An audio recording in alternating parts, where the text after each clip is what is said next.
Hey guys, welcome to TechTeam channel. Hope you guys are doing well. In this video, I'm gonna show you how can you log in Instagram account. So let's continue to Instagram.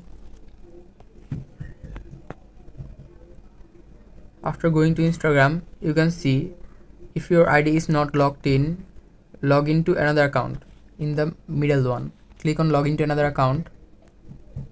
After clicking on login to another account, you can see two boxes.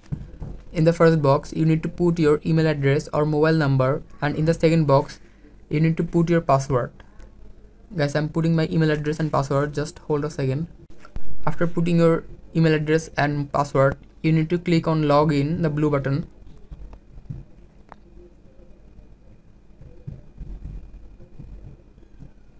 After clicking on blue button, you can see my ID is logged in.